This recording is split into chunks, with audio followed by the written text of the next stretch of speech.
नमस्कार, आप देख रहे हैं जनता टीवी और मैं हूं आपके साथ अभिषेक। ताबड़तोड़ खबरों की शुरुआत करेंगे फटाफट अंदाज में। सीएम योगी आदित्यनाथ ने आज मिशन रोजगार के तहत लोक सेवा आयोग में चयनित सहायक अध्यापकों की नियुक्ति पत्र वितरित की। सीएम योगी ने लोक भवन में नियुक्ति पत्र का वितरण किए। वहीं सीएम शिक्षा विभाग के अनुसार लोक भवन में आयोजित नियुक्ति पत्र वितरण कार्यक्रम में 200 चयनित शिक्षकों को बुलाया गया। सीएम योगी आदित्यनाथ तीसरे चरण में 2667 एलटी ग्रेड और 179 प्रवक्ताओं की नियुक्ति पत्र दिया। इससे पहले राजकीय माध्यमिक विद्यालयों के अलग अलग विषयों में रिक्त सहायक अध्यापकों के 10,768 शिक्षक भर्ती में चयनित अध्यापकों को 2 चरणों में ऑनलाइन माध्यम से नियुक्ति पत्र दिए गए। यूपी के सभी बोर्डों के कक्षा 9 से 12 तक के माध्यमिक कॉलेज और डिग्री कॉलेज 16 अगस्त से खुलने जा रहे हैं। इस संबंध में पिछले दिनों गाइडलाइन भी जारी कर दी गई। सीएम योगी आदित्यनाथ ने बुधवार को निर्देश दिया कि अभी शिक्षण संस्थानों में 50% क्षमता के साथ भौतिक रूप से पढ़ाई शुरू की जाए। सीएम ने कहा कि राज्य स्तरीय स्वास्थ्य विशेषज्ञ सलाहकार समिति के दिशा निर्देशों का सभी शिक्षण संस्थान अवश्य पालन करें। कक्षाएं 2 पाली में चले और कोविड प्रोटोकॉल का पूरा ध्यान रखा जाए। साथ ही बेसिक शिक्षा परिषद के विद्यालयों में कक्षा 6 से 8 तक की कक्षाओं में प्रवेश प्रक्रिया शुरू कर दी जाए। कोरोना के मामलों में कमी के बीच मुख्यमंत्री योगी आदित्यनाथ ने आदेश पर उत्तर प्रदेश में अब शनिवार से लॉकडाउन को खत्म कर दिया गया। अब सिर्फ रविवार यानी संडे को ही बाजार बंद रहेंगे। प्रदेश के अपर मुख्य सचिव गृह अवनीश अवस्थी ने इस संबंध में जानकारी साझा की। गृह विभाग के गाइडलाइन के मुताबिक अब प्रदेश में सोमवार से शनिवार तक सुबह 6 बजे से रात 10 बजे तक लोग सामान्य रूप से आवाजाही कर सकेंगे। इसके पहले कोविड-19 प्रबंधन के लिए बनी टीम 09 की बैठक में सीएम योगी आदित्यनाथ ने चेताया कि जरा सी लापरवाही फिर से घातक कोरोना के बढ़ने का कारण बन सकती है। पिछले 24 घंटे में कोरोना वायरस के 20 नए मामले सामने आए, जबकि 43 लोग कोरोना से ठीक होकर डिस्चार्ज हो गए। वहीं कोरोना के एक्टिव केसों की संख्या की महज 545 रह गई। राज्य में कोरोना संक्रमण की वजह से 22,775 लोगों को अपनी जान गंवानी पड़ी है। दागी सांसदों और विधायकों से केस वापस लेने पर सुप्रीम कोर्ट की टिप्पणी के बाद यूपी विधानसभा के कई सदस्यों की सांसें अटक रही। सर्वोच्च न्यायालय के आदेश से माननीयों के मुकदमा वापस की प्रक्रिया पर ब्रेक लगेगा। आपराधिक केस वापसी की जुगत में लगे माननीयों को तगड़ा झटका लगा है। मुरादाबाद की विशेष न्यायालय में फिलहाल सांसद विधायकों के खिलाफ 16 आपराधिक केस विचाराधीन है। एमपी एमएलए की कोर्ट में चल रहे आपराधिक मामलों में भाजपा और सपा समेत सभी महत्वपूर्ण सियासी दलों से जुड़े हुए हैं। सूबे में जातिगत आरक्षण की मांग सिर्फ विपक्षी दल नहीं बल्कि अब खुद सत्ता पक्ष में भी मांग जातिगत जनगणना की उठने लगी है। इस बीच बुधवार पिछड़ा वर्ग में आयोग के अध्यक्ष, उपाध्यक्ष और सदस्यगणों ने सीएम योगी से भेंट की और इस मुलाकात पर अहम बिंदु पर चर्चा की गई। यूपी के डिप्टी सीएम केशव प्रसाद मौर्य के खिलाफ कथित फर्जी डिग्री मामले में कोर्ट ने जांच का आदेश दिया और संबंधित थानाध्यक्ष से जांच कर 1 सप्ताह में रिपोर्ट मांगी। सुनवाई के बाद कोर्ट ने इस मामले पर 25 अगस्त को अगली सुनवाई की तारीख तय कर दी। उत्तर प्रदेश में जातिगत जनगणना को लेकर भाजपा सांसद संघमित्रा मौर्य का एक बयान सामने आया, जिसमें उन्होंने कहा कि मुझे उत्तर प्रदेश को देखकर ऐसा लगता है कि पिछड़ा वर्ग अभी पिछड़ा हुआ है। वहीं उन्होंने कहा कि कुछ 1-2 समाज को छोड़ दे, अगर जातिगत जनगणना होती है तो इसमें ओबीसी को फायदा होने वाला है। प्रदेश के जल शक्ति मंत्री महेंद्र सिंह ने संजय सिंह को मानहानि का नोटिस भेजा। उन्होंने संजय सिंह पर अपना राजनीतिक छवि खराब करने का आरोप लगाया। संजय सिंह ने कुछ दिन पहले ही जन जीवन मिशन में भारी घोटाले के आरोप लगाए थे। कानपुर बजरंग दल के कुछ समर्थकों की गुंडई कैमरे में कैद हुई, जिसमें बजरंग दल के लोगों ने एक युवक की बेरहमी से पिटाई की। बजरंग दल के समर्थकों ने युवक पर धर्म परिवर्तन का आरोप लगाया। बालू अड्डे में फैले डायरिया के प्रकोप से 2 दर्जन से ज्यादा पीड़ितों का इलाज हजरतगंज स्थित सिविल अस्पताल में चल रहा। मामला उजागर होने के बाद कल दिन भर नेताओं से लेकर अधिकारी तक बालू अड्डे का दौरा करते रहे। डीएम अभिषेक प्रकाश और महापौर संयुक्ता भाटिया ने भी बालू अड्डा क्षेत्र का निरीक्षण किया और दोषियों पर सख्त कार्रवाई करने की बात कही। बता दें कि दूषित पानी पीने से बालू अड्डे के कई लोग बीमार हो चुके हैं, जिन्हें इलाज के लिए अस्पताल में भर्ती करवाया गया है। वहीं 2 बच्चों की जान भी जा चुकी है। बालू अड्डा क्षेत्र के स्थानीय लोगों का दावा है कि पिछले 3 दिनों के अंदर करीब 125 लोग डायरिया से पीड़ित हुए। करीब 50 पीड़ितों का अस्पताल में इलाज चल रहा है। इसी कड़ी में नगर विकास मंत्री आशुतोष टंडन ने बालू अड्डा पहुंचे, जहां उन्होंने भी लोगों की सुध ली और 5 सदस्य टीम गठित कर जांच रिपोर्ट सौंपने को कहा। रामनगरी अयोध्या में आज से श्रावण शुक्ल तृतीया झूला मेला शुरू हुआ। मंदिरों में भगवान के झूले को रक्षाबंधन त्योहार तक झुलाया जाएगा। रामलला के लिए जन्मभूमि तीर्थ क्षेत्र ट्रस्ट की ओर से चांदी का 21 किलो का झूला बनवाया गया है। इलाहाबाद हाईकोर्ट ने शराब के ऑनलाइन बिक्री में होम डिलीवरी की अनुमति की मांग को लेकर दाखिल जनहित याचिका को खारिज कर दिया। अदालत ने कहा कि वो राज्य सरकार का नीतिगत मामला है। फिलहाल शराब की ऑनलाइन बिक्री की अनुमति नहीं दी जा सकी। देश की राजधानी दिल्ली की तर्ज पर उत्तर प्रदेश के मेरठ में भी अमर जवान ज्योति जलाई जाएगी, जिसकी संभावित तारीख स्वतंत्रता दिवस की 15 अगस्त निर्धारित की गई। वहीं आज अमर ज्योति जलाए जाने का ट्रायल भी किया जाएगा। क्रांति के शहर में अमर जवान ज्योति जलाए जाने से स्थानीय लोग उत्साहित दिख रहे हैं। यूपी के डीजीपी मुकुल गोयल आज 10 बजे मेरठ पुलिस लाइन पहुंचे, जहां उन्होंने गार्ड ऑफ ऑनर के बाद जोन की 8 जनपदों की कानून व्यवस्था और अन्य मुद्दों पर पुलिस अधिकारियों के साथ समीक्षा बैठक की। साथ ही डीजीपी ने जनप्रतिनिधियों के साथ मुलाकात की। प्रतापगढ़ में दिवंगत पत्रकार सुलभ श्रीवास्तव ने पीड़ित परिजनों से मिलने के लिए समाजवादी पार्टी के जिला अध्यक्ष छविनाथ यादव और पूर्व ब्लॉक प्रमुख श्याम ओझा उनके घर पहुंचे। इस दौरान समाजवादी पार्टी के जिला अध्यक्ष छविनाथ यादव ने समाजवादी पार्टी के नेतृत्व में मृतक पत्रकार को पीड़ित पत्नी को 1 लाख रुपए की सहायता राशि भी दी। पीएम मोदी ने अपने संसदीय क्षेत्र वाराणसी में बाढ़ से पैदा हुई स्थिति पर स्थानीय प्रशासन से विस्तृत चर्चा कर जायजा लिया और हर संभव मदद का आश्वासन दिया। बता दें कि वाराणसी में गंगा और वरुणा नदियों में उफान से शहर के कई इलाकों में बाढ़ की स्थिति बनी हुई है। यूपी सरकार में नगर विकास मंत्री आशुतोष टंडन ने आने वाले विधानसभा चुनाव को लेकर जिलों का दौरा शुरू कर दिया। इस कड़ी में उन्होंने मुजफ्फरनगर का दौरा किया, जहां स्वतंत्र प्रभार मंत्री कपिल देव अग्रवाल ने उनका फूलों का और बुकट देकर स्वागत किया। झांसी में चल रहे अमृत महोत्सव समारोह में मेगा क्रेडिट कैंप का आयोजन किया गया, जिसमें अलग अलग रोजगार की योजनाओं के लिए 106 करोड़ रुपए का लोन लाभार्थियों को दिया गया। अमेठी के जिला अस्पताल में नाराज परिजनों का जमकर हंगामा किया। परिजन मरीज को लेकर इलाज के लिए पहुंचे थे, लेकिन डॉक्टर के ना होने पर परिजनों ने अस्पताल में तोड़फोड़ की। कानपुर देहात के भोगनीपुर कोतवाली क्षेत्र के उमरिया गांव में पति ने पत्नी को मौत के घाट उतार दिया। पति ने फावड़े से काटकर पत्नी की निर्मम हत्या कर दी, जिसके बाद खुद थाने पहुंच गया। वहीं घटना की जानकारी पर कोतवाली पुलिस गांव पहुंची और शव को अपने कब्जे में लिया। उन्नाव के आसीवन थाना क्षेत्र के रसूलाबाद में धर्म परिवर्तन न करने पर युवक और उसके परिवार पर जानलेवा हमला किया गया, जिसके बाद युवक ने एसपी से न्याय की गुहार लगाई, जिसके बाद एसपी आदेश पर 9 लोगों के खिलाफ मामला दर्ज किया गया। अमेठी में जगदीशपुर थाना क्षेत्र के कैमा मोड़ के पास एक आवारा पशु और बाइक की जोरदार टक्कर हो गई, जिससे बाइक सवार युवक गंभीर रूप से घायल हो गया। जिसके बाद ग्रामीणों की मदद से घायल युवक को अस्पताल पहुंचाया गया, जहां डॉक्टरों ने युवक को मृत घोषित कर दिया। हरदोई के कोतवाली देहात क्षेत्र में प्रगति नगर मोहल्ले में खुले में रखे ट्रांसफार्मर में करंट आने से बच्चा झुलस गया, जिसके बाद बच्चे को गंभीर हालत में जिला अस्पताल भेजा गया। आरोप है कि कई बार शिकायत के बाद भी ट्रांसफार्मर को वहां से नहीं हटाया गया। श्रावस्ती के लोगों को एक बार फिर राप्ती नदी डराने लगी है। राप्ती के बढ़ते जलस्तर से तटवर्ती गांवों के लोग सहम से गए हैं। लक्ष्मणपुर बैराज में जलस्तर खतरे के निशान से ऊपर हो गया है, जिससे लगभग 40 गांवों में दहशत का माहौल है। फर्रुखाबाद के थाना मऊर दरवाजा क्षेत्र में 10 साल की बच्ची लापता होने से इलाके में हड़कंप मच गया, जिसके बाद दादी की सूचना पर थानाध्यक्ष ने पुलिस बल के साथ मौके पर पहुंचकर जांच पड़ताल शुरू कर दी। राजनगरी आगरा के शाहजहां थाना की एसआरसी होरी जोन में नशे में धुत दरोगा ने मर्यादाएं पार कर दी। वहीं वर्दी में झूम रहे दरोगा का आए दिन कॉलोनी निवासियों से रहता है झगड़ा। आरोप है कि नशे में दरोगा कॉलोनी वासियों पर दारू पीने का आरोप लगा रहा है।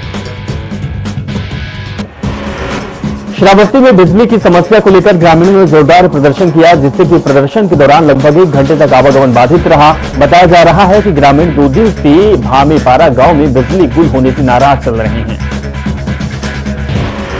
बिजनौर के कोतवाली देहात थाना क्षेत्र के ग्राम पैरूवाला में घर में घुसकर युवक को गोली मार दी गई और फरार हो गए। सूचना पर तत्काल पुलिस कोतवाली देहात अपनी टीम के साथ पहुंची और मामले की छानबीन शुरू कर दी। संत कबीर नगर के एक निजी अस्पताल में पथरी का ऑपरेशन कराने के लिए भर्ती व्यक्ति की इलाज के दौरान मौत हो गई, जिसके बाद परिजनों ने अस्पताल प्रशासन पर गलत इंजेक्शन लगाने और लापरवाही का आरोप लगाया। वहीं मौके पर पहुंची पुलिस जांच पड़ताल में जुट गई। मुरादाबाद में दिल्ली लखनऊ नेशनल हाईवे 9 पर एक तेज रफ्तार डबल डेकर निजी बस अनियंत्रित होकर हाईवे पर लगे क्रैश बैरियर को तोड़ती हुई सड़क के नीचे 20 फीट गहरी खाई में पानी में जाकर घुसी। पलटी हुई बस में सवार 100 से ज्यादा यात्रियों को जैसे तैसे बस से बाहर निकाला गया। मौके पर 5 एम्बुलेंस थी। घायलों को मुरादाबाद और रामपुर के जिला अस्पताल भेजा गया। गंभीर रूप से घायल 19 यात्रियों को अस्पताल में भर्ती किया गया। वहीं 2 यात्रियों की नाजुक हालत देखते हुए उन्हें हार्ट सेंटर रेफर किया गया।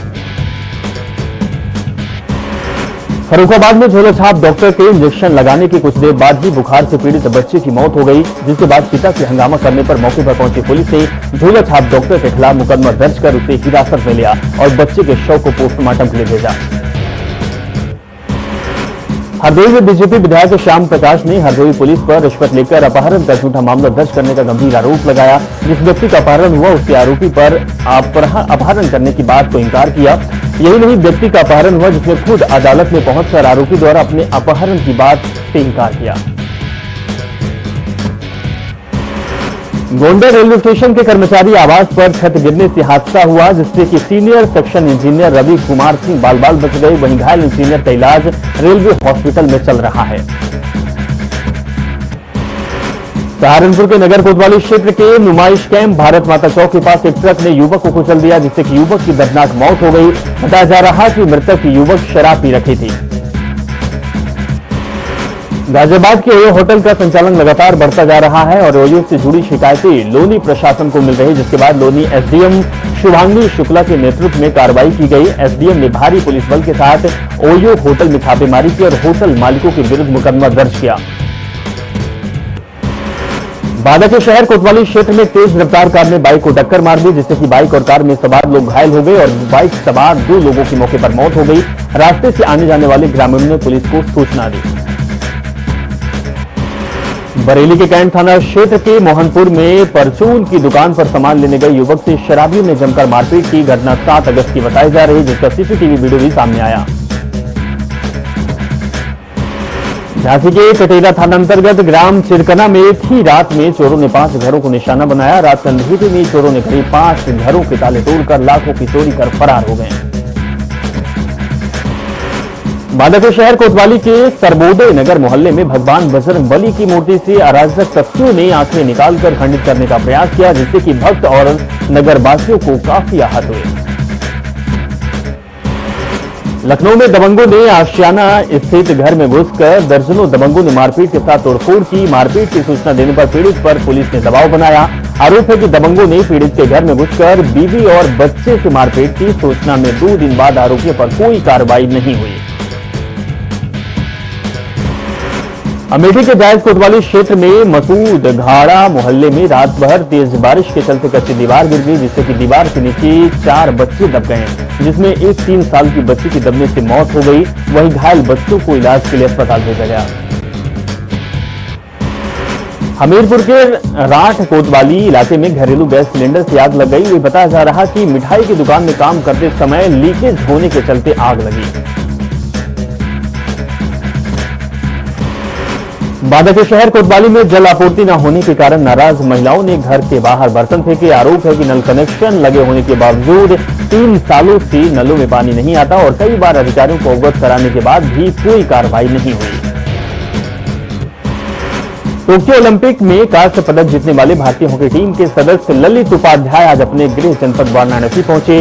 अंतर्राष्ट्रीय हवाई अड्डे पर पहुंचते ही उनका फूलमालाओं और परिजनों ने जोरदार स्वागत किया। इस दौरान प्रदेश के मंत्री रविंद्र जायसवाल भी मौजूद रहे।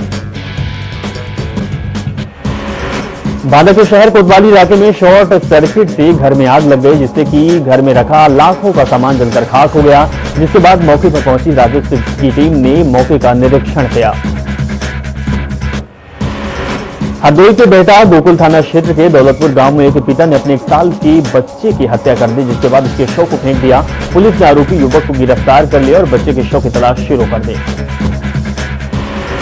प्रतापगढ़ में 6 घंटे की बारिश में मेडिकल कॉलेज का हाल बेहाल हो गया। बारिश की वजह से ओपीडी सर्जिकल वार्ड में पानी घुस गया, जिससे मरीजों के साथ साथ ईमानदार और स्वास्थ्य कर्मचारियों को परेशानियों का सामना करना पड़ रहा है। बुलंदशहर के जहांगीराबाद कोतवाली क्षेत्र के किसान सेवा केंद्र में यूरिया के लिए केंद्र पर किसानों की लंबी कतार का वीडियो सोशल मीडिया पर वायरल हो रहा। साथ ही वीडियो शूट करने वाले किसान ने यूरिया की ब्लैक मार्केटिंग का भी आरोप लगाया। रायबरेली में रेलवे स्टेशन का ओवरब्रिज चढ़कर पार कर रहे युवक की नीचे गिर गया, जिसके बाद युवक को अस्पताल ले जाया गया, लेकिन उससे पहले युवक की मौत हो गई। गाजियाबाद में दिन दहाड़े भीड़भाड़ इलाके में एक 60 साल की महिला की गर्दन पर ब्लेड से जानलेवा हमला करने की हमला किया गया। मौके पर लोगों ने पुलिस को सूचना दी, जिसके बाद पुलिस ने तत्परता दिखाते हुए महिला को आनंद में जिला अस्पताल ले जाया गया। प्रतापगढ़ के पट्टी कोतवाली क्षेत्र में पुलिस ने डबल मर्डर केस का खुलासा कर दिया। 9 अगस्त को संदिग्ध परिस्थितियों में 2 युवकों की हत्या कर धान के खेत में शव फेंका गया था। वहीं आए दिन हो रही आपराधिक घटनाओं को लेकर पुलिस की कार्यप्रणाली पर बड़ा सवाल चिन्हित हो रहा है। बाराबंकी में परिवहन विभाग और पुलिस की टीम ने अवैध वाहन बाजारों के खिलाफ अभियान चलाया। अभियान चलाकर शहर के केडी सिंह बाबू स्टेडियम के सामने लगने वाले 2 पहिया वाहनों की बाजार पर नकील कसी गई।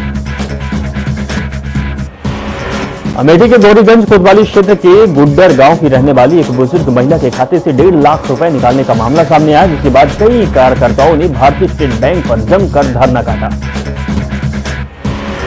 बुलंदशहर के थाना नरोरा क्षेत्र में टोल प्लाजा पर धीमी हुई रोडवेज बस में पीछे तेज रफ्तार बाइक घुस गई, जिससे कि हादसे में बाइक सवार 2 लोगों में से एक की मौके पर मौत हो गई और दूसरे की हालत गंभीर बताई जा रही है।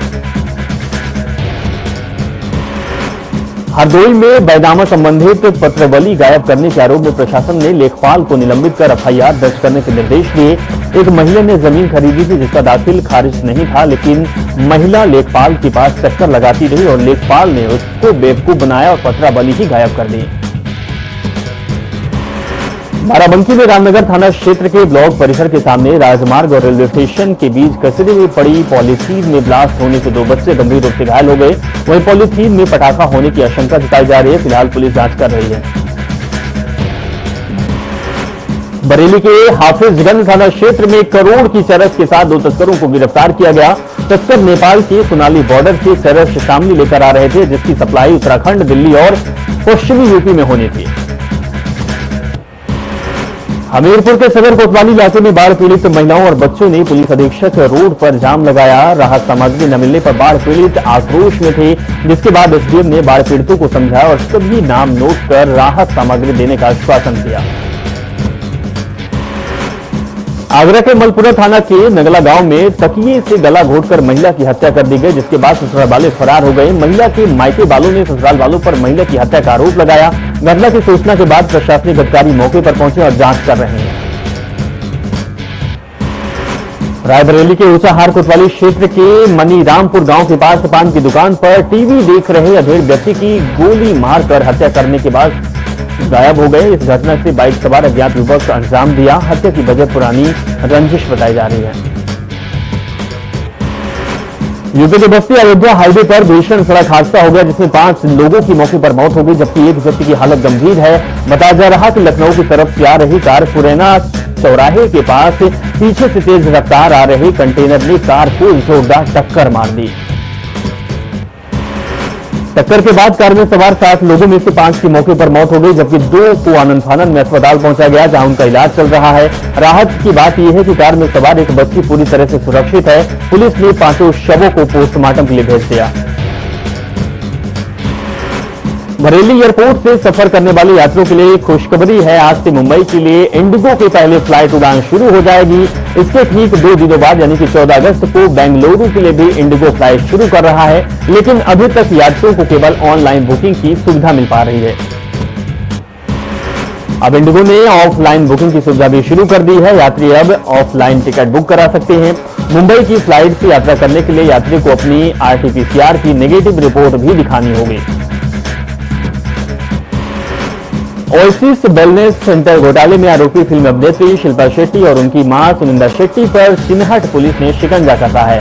बुधवार को चिन्हट कोतवाली में तैनात दरोगा नोटिस तामील करने के लिए मुंबई शिल्पा शेट्टी के घर पहुंचा। अभिनेत्री के गैर हाजिर होने पर उनके मैनेजर को नोटिस दिया।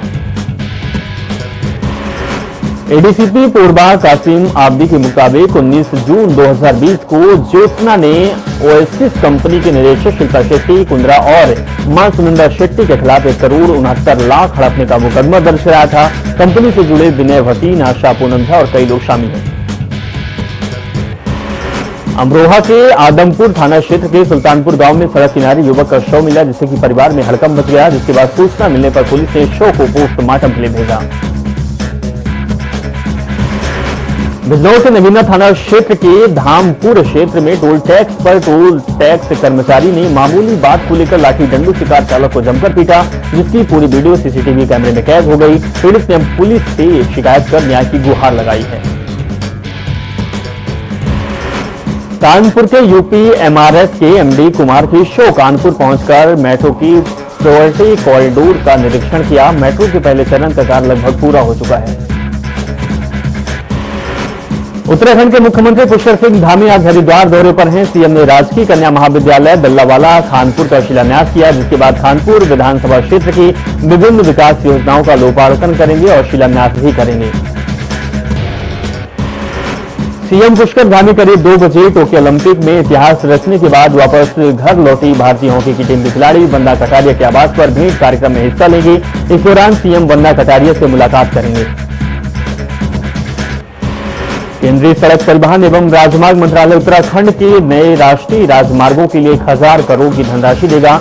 राज्य को प्रमुख मोटर मार्गों की हालत सुधारने के लिए केंद्रीय सड़क अवस्थापना निधि के अतिरिक्त 300 करोड़ रुपए मिलेंगे। मंगलवार को शिष्टाचार भेंट के दौरान मुख्यमंत्री पुष्कर सिंह धामी को केंद्रीय सड़क परिवहन एवं राजमार्ग मंत्री नितिन गडकरी ने आश्वासन दिया था। देवस्थानम बोर्ड को भंग करने की मांग को लेकर केदारनाथ में तीर्थ पुरोहितों का आंदोलन लगातार जारी है और आंदोलन तेज होता जा रहा है। देवस्थानम बोर्ड भंग करने के लिए केदारनाथ के तीर्थ पुरोहित संतोष त्रिवेदी ने खून से पत्र लिखकर प्रधानमंत्री मोदी को सौंपा है। उन्होंने इस पत्र में तीर्थ पुरोहितों की रक्षा के लिए जल्द से जल्द देवस्थानम बोर्ड को भंग करने की मांग की है। उन्होंने लिखा है कि सनातन धर्म की पौराणिक परंपराओं के साथ छेड़छाड़ किसी भी दशा में बर्दाश्त नहीं की जाएगी।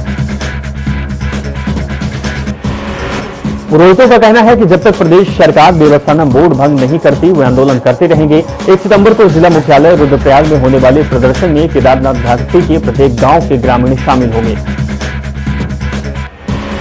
चमोली में पहाड़ के बार बार पत्थर और बोल्डर गिरने से राष्ट्रीय राजमार्ग बंद हो गया, जिसके चलते स्थानीय लोगों को और सेना के वाहनों को सीमावर्ती क्षेत्रों से पहुंचने में भारी दिक्कतों का सामना करना पड़ रहा है। जिला खेल कार्यालय और जिला प्रशासन रोशनाबाद स्पोर्ट्स स्टेडियम में आयोजित भव्य सम्मान समारोह में एसएससी हरिद्वार सहित कई अधिकारियों ने वंदा कटारिया को सम्मान दिया।